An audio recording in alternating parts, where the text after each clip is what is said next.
He survived 3 combat tours, saved 12 lives, and came home a hero, only to be shot in broad daylight by a cop who never even looked at his ID. As the world watched in horror, the Pentagon stepped in, and a quiet soldier's story became a national reckoning no one could ignore. Eli Turner had driven this road 100 times, past the weathered billboards, the cracked sidewalks, the old oak that leaned over Route 67 like a silent witness. His mind was on the weekend ahead, helping his mother patch the roof, maybe grilling in the backyard, anything to remind him he was finally home. After 3 tours overseas, home should have been safe. The cruiser appeared behind him in the rear view, red and blue lights exploding against dusk. Eli blinked, signaled, and pulled to the shoulder without hurry. He shifted the SUV into park, took a deep breath, rolled down his window. His military ID was clipped to his visor, the same place he'd kept it since the day he'd driven off base. Boot steps approached fast, too fast. Eli's pulse quickened, but his training held. He didn't move. The officer appeared, face flushed, jaw locked. "Out, now," he barked. Eli kept his voice low, steady. "Yes, sir." He opened the door, stepped out slowly, both hands high above his head. The wind lifted the corner of his hoodie, revealing the edge of the bronze star tattooed across his ribs. His wallet and ID slipped from his grip, landing near the officer's boot. The cop didn't look down. "You one of those street boys?" he spat, voice dripping with contempt. "You think you're special?" "I'm Staff Sergeant Eli Turner," he said evenly. "United States Army." The officer's smirk was as cold as the steel in his hand. "Yeah?" His finger tensed on the trigger.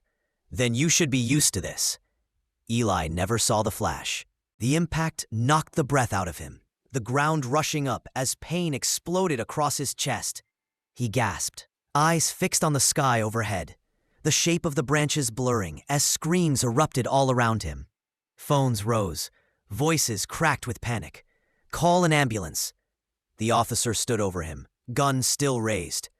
"Stay down." Blood pooled beneath Eli's shoulder blades. His heartbeat roared in his ears, but he forced himself to stay conscious. He had survived firefights worse than this. He wasn't going to die on the side of an American road. Sirens wailed in the distance. A woman's voice, shaking but determined, spoke into her phone. He didn't resist. He was calm. He said he was Army. The cop shot him anyway. The video went live within minutes. By the time Eli was stabilized in the trauma ward, 20 million people had watched. The headlines were everywhere. Decorated black soldier shot by police in traffic stop. Pentagon demands answers. Veterans flooded the hospital lobby, uniforms pressed, medals glinting under harsh fluorescent lights. News anchors replayed Eli's combat footage, the day he carried 2 wounded teammates out of a burning convoy, the ceremony where he received his Bronze Star. And now this. At the precinct, the officer who fired the shot sat behind a metal desk, face drained of color. An internal affairs agent read his rights aloud in a monotone. "You are hereby relieved of duty. Pending criminal charges." He didn't protest. He didn't have the words. 3 days later, Eli returned, this time in full dress uniform, the Bronze Star pinned to his chest.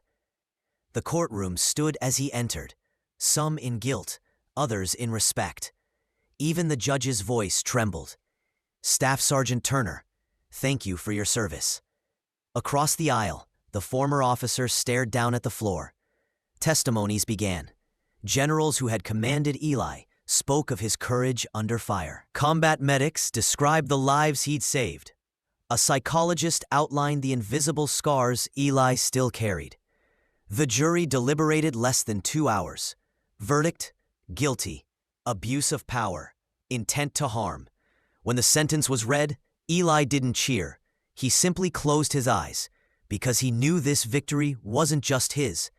It was for every veteran who came home expecting peace and found fear instead. And every Black American who never stopped wondering if compliance would be enough. What would you do if this was your reality? Drop a comment and don't forget to like, share, and subscribe Because silence protects injustice, and your voice matters.